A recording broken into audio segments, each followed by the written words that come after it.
It is time for dinner at my in-laws' house. My sister-in-law, who had been away for some time, had finally returned home and joined us at the table that night. The food was set out in front of us, and I watched as my mother-in-law, father-in-law, and sister-in-law picked up their utensils and enjoyed the meal. Then, my sister stopped and stared at me. "Aren't you going to eat anything?" she asked. And without hesitation, I responded, "No, I'm the wife. The leftovers will be sufficient for me. Isn't that correct, mother-in-law?" My sister-in-law was in disbelief. Her mother was more concerned with the food than what I was saying. My sister-in-law had come to view her mother with hatred. My name is Kate. I'm a stay-at-home mom who juggles a part-time job, managing the house, and raising my child. My husband is frequently away on business trips, so I am left to manage things alone. Of course, I can't complain. We're in love, and he earns enough money to keep the house in good condition. My main concern has always been my mother-in-law, who lives within walking distance. She often calls me over insignificant things. "The laundry's piled up, so come and wash it for me," she'd say. "In the garden, grass has sprouted. In front of the station, there's a new cake shop." She constantly requests that I run errands for her. It's only natural to need help at times. I could forgive her if she did these things once in a while, but it has become multiple times in a day. Honestly, it's been nothing more than a nuisance. I wouldn't mind assisting my mother-in-law if she had a health problem or some other reason that would prevent her from doing these things on her own. However, my mother-in-law is in perfect health, save for her obesity, but she hasn't reported her weight having an effect on her ability to function normally. At my in-law's house, I am treated as though I am a maid. My father-in-law, unlike his wife, adores me. However, he is completely unaware of the way that she treats me. My mother-in-law only calls me when he's out of the house. When I let my husband know about this, he claimed that he would talk to his mother about it, and he has. He's warned her time and time again, but she, on the other hand, would make a fuss about it. She would say, "Well, Kate promised that she would help me, but when I asked her to, she changed her mind." Instead of expressing regret, she would cry and claim that I hated her, and that she was the real victim. After several times of going through the same thing, I felt awkward bothering my husband with it anymore. I knew that he was so hard at work, and I felt guilt in asking him to help me repeatedly. Eventually, I stopped asking him.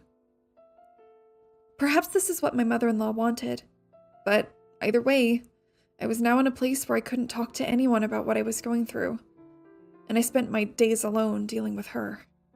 As of late, her demands of me have increased.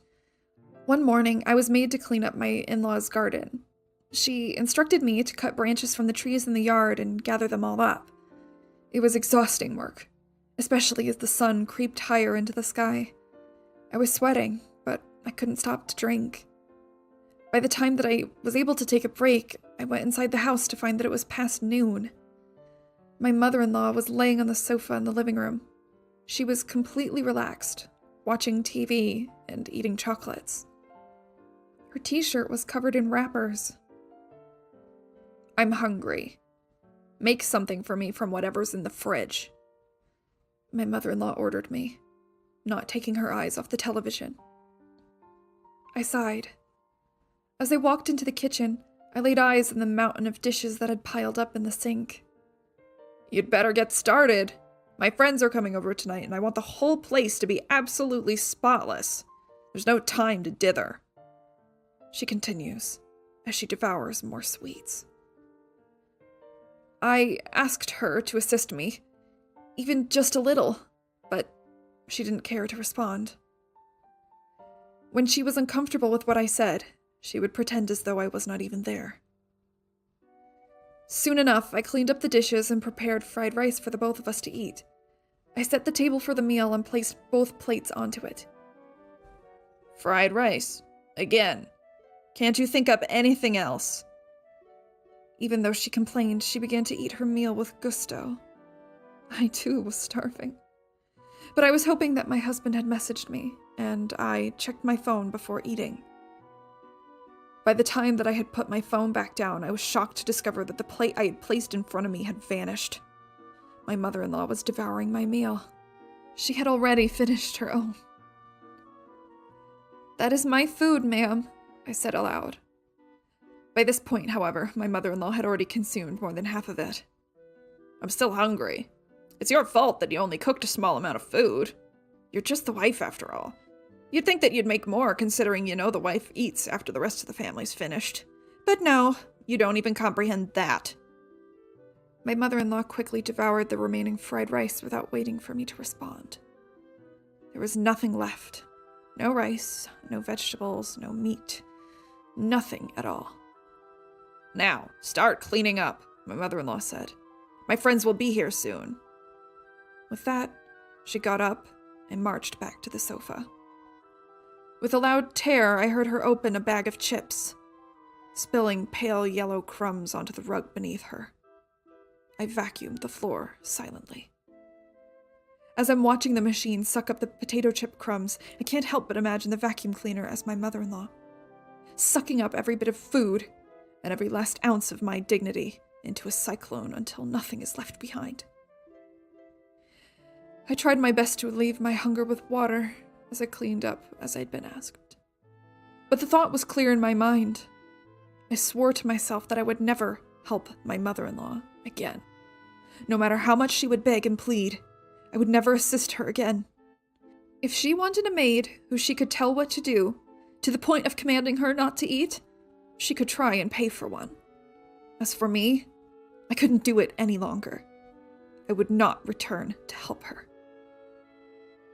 Or so I thought.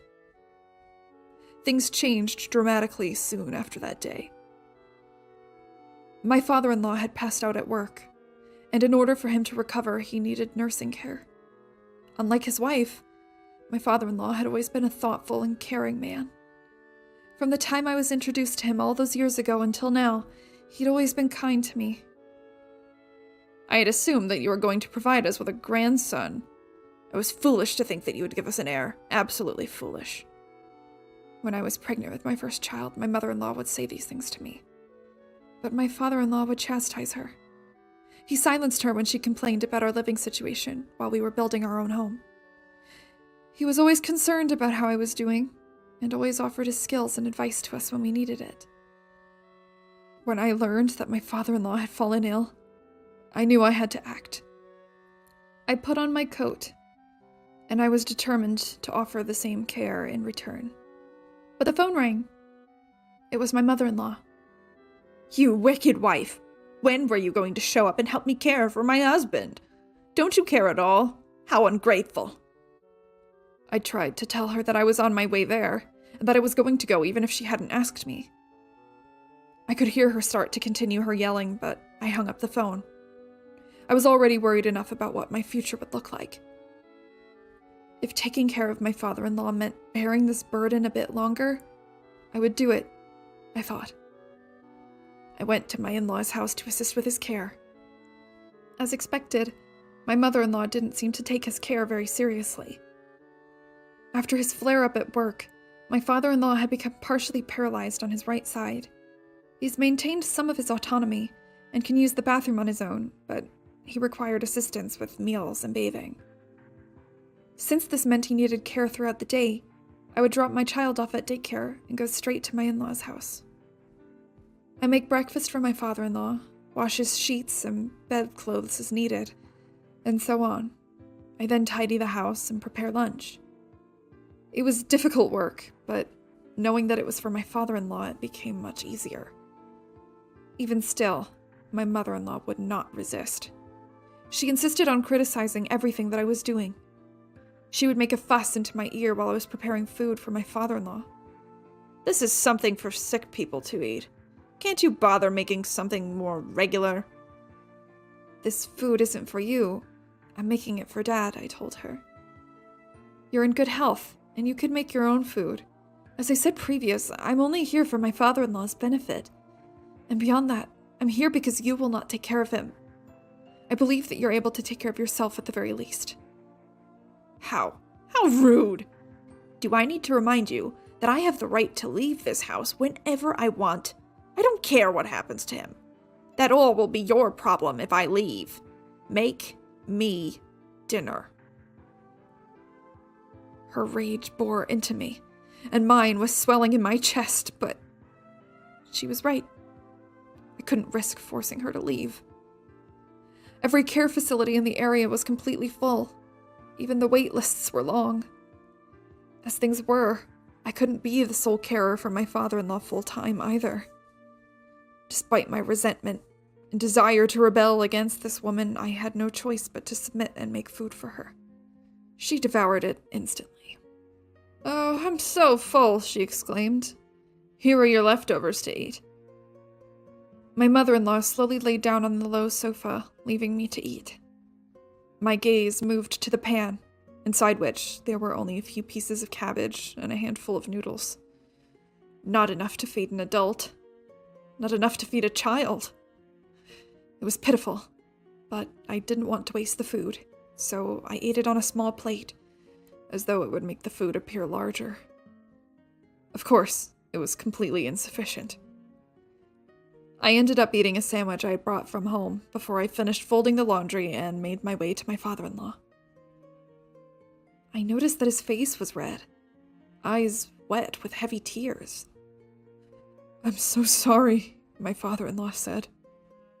He must have overheard what happened in the kitchen. I asked him to be sure. My poor father-in-law. He nodded his head yes, and the shame in his expression was too much to bear. "It's because I've become so ill," he said. "That's why she's treating you so poorly." No, I softly assured him. "Please, you've been very good to me. Treated me as though I were your own. I could never see you as a burden now, and you're not to blame for any of this." He nodded again in response, thanking me. I felt sorry for him when I saw him like that. That very night, I received a phone call from my husband's sister. I'd only met her a few times before. My sister-in-law lives with her husband in another state. She and my mother-in-law don't get along well, so she doesn't visit very often. "I'm sorry, Kate, for all the trouble. I should go home to my parents' house right away, so that I can be the one taking care of my father," she explained. It had appeared that she had heard about my father-in-law's condition, and that she called me once she discovered I was the one taking care of him. On the other end of the phone, she apologized profusely. I told her that I was merely doing what her father would have done for me, and that I hoped she didn't mind. However, my sister-in-law seemed concerned with something else. "My mother, she can be..." she began. "You've had quite a rough time there today, haven't you, Kate?" My sister-in-law, like my father-in-law, is wise. She likely knows that my relationship with my mother-in-law has been strained since I've been spending more time taking care of him. I really do appreciate her concern, though it makes me wonder. My father-in-law, my sister-in-law, and my husband, they are all such kind people. Why is my mother-in-law so cruel? I couldn't help but become curious. "Yes, I'm fine for the time being, though." I let the conversation drift, but my sister-in-law seemed to sense the pain in my voice. After a few moments of silence, she said, "I'll be returning home at the end of the year. I'll let my parents know, so you don't have to worry about it any longer, Kate." To be honest, I was exhausted. Housework, childcare, part-time work, and caring for my father-in-law every day. It was enough as it was. But also preparing food and cleaning for my mother-in-law, listening to her words, full of hate and disappointment. I was feeling trapped. If something hadn't happened soon, I would have broken completely, so my sister-in-law's words were very reassuring to me. Until then, though, My mother-in-law remained the same. No, in fact, she was getting worse. As the end of the year approached, she would tell me to clean the kitchen, exhaust fan, wash the screen door, and complete other bothersome tasks. She never took into consideration that I had my own house to tend to as well. It was like my life outside of her didn't exist. I wouldn't have time to prepare a dinner for us all on New Year's Eve with my cramped schedule, so I spoke with my husband and we decided to order it online. What a waste of money, I thought. If you're going to be someone's wife, you ought to know how to at least make food. What are you good for? Of course, my mother-in-law was not pleased.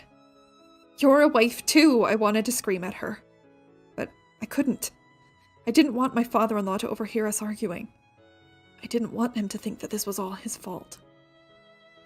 I managed to calm her down by promising to prepare the New Year's Eve meal myself. My sister-in-law arrived at the house on New Year's Eve. She was alone. Oh, it's your first time home in years, and still you have nothing to show for it. You're all alone now. Whatever happened to that pathetic husband of yours? Did he divorce you for taking his place as man of the house? My mother-in-law hurls insults at her daughter without even saying hello. But when I saw my sister-in-law, I felt that familiar presence. It was as though I was looking at my own reflection as I saw her calmly respond. I couldn't bring my beloved husband here with me. I couldn't bear you being as cruel to him as I knew you would be. Anyways, I came home to see my father, not you. After saying this, my sister-in-law quickly departed into my father-in-law's room. At this rate, the New Year's dinner was not going to go very well. I had made a few dishes, but by dinner time, those dishes were more lively and pleasant than the people present to eat them.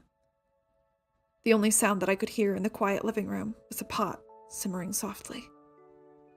I served my father-in-law some food. My mother-in-law began to greedily eat the boiled meat on her plate as if on cue. My sister-in-law only looked on coldly. My husband had been attending his company's end-of-the-year party, and he wasn't with us on that night. Had he been there, the atmosphere might have become tolerable or even upbeat. He always brought that to every room he entered.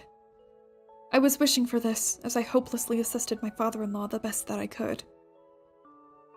"Kate, why aren't you eating?" My sister-in-law turned to me. I was seated at the table, yes, but only for my father-in-law. There were no plates or utensils available for me. She must have been perplexed, but this had been my life for some time now. I smiled through my pain and told her, "Don't worry, I am the wife after all. A wife must be content to have the leftovers once the family's finished." My mother-in-law nods to my sorrowful words. My stomach aches. "Right you are," she said, her words muffled by the food that she was actively eating. She was preoccupied with the meat and was thoroughly uninterested in conversing with us. I was curious how she could act like this and still have no shame. Disgusted by her attitude, I made a sarcastic remark. "Though, you are a wife as well. Why are you eating now? The family's not yet finished." Before my mother-in-law could react, I was surprised to see my sister-in-law stand. "Mama will need to eat a lot of meat while she still can. She won't be able to eat such expensive food if she's kicked out of the house." My eyes widened. My sister-in-law presented his document. A single packet of papers that would change everything. They were divorce papers. My father-in-law appeared to be in on all of this, as I watched the two of them make eye contact. At last, my mother-in-law's hands came to a halt. "Father's divorcing you because he's finally run out of patience. He's been accepted into a very nice care facility and is planning on selling this house as soon as he's moved in." My mother-in-law nearly spat out her dinner. She hurriedly swallowed her mouthful and looked at her husband and daughter. "If you dare do something like that, you'll have hell to pay in alimony." Her face was turning red as she yelled her threat. "I'm afraid that's not going to be an issue. If you insist, though, we can take you to court over it. We have ample evidence of your disregard for the needs of the family and the neglect of your husband." My mother-in-law was enraged, but when the word court was mentioned, Her attitude swiftly changed. I'm sure she's well aware what her disadvantage would be if things came to that. I'm sorry for everything. It was as though she was a different person. She whimpered and kneeled on the spot, begging for forgiveness. My sister and father-in-law, on the other hand, had nothing to say to her pitiful display. She kept apologizing, but there was nothing that she could do. All of us in that room knew that she was in the wrong. You'd better get started signing these papers. Once you're done, you can pack your things and leave the house. My sister-in-law was relentless. The years of abuse had welled up within her, and she would not back down on her demands. My mother-in-law would be packed and gone, leaving her alone in the freezing New Year's weather. It had seemed that my mother-in-law was also abusing my father-in-law on a daily basis. She would berate him, telling him that he was worthless, and that she wished that he would have just passed away instead of becoming such a burden. My father-in-law was very smart. He kept track of her daily outbursts and organized them with the help of my sister-in-law. The data that they had both accumulated was crucial in fighting their case in court. By the end, the claim was settled by offsetting it with a share of property, leaving my mother-in-law homeless. She currently lives in a rundown apartment and is working part-time to get by. She has become a different person in her struggle. She hasn't been able to afford many nice foods and has lost much of her weight, but she is even less healthy now than before.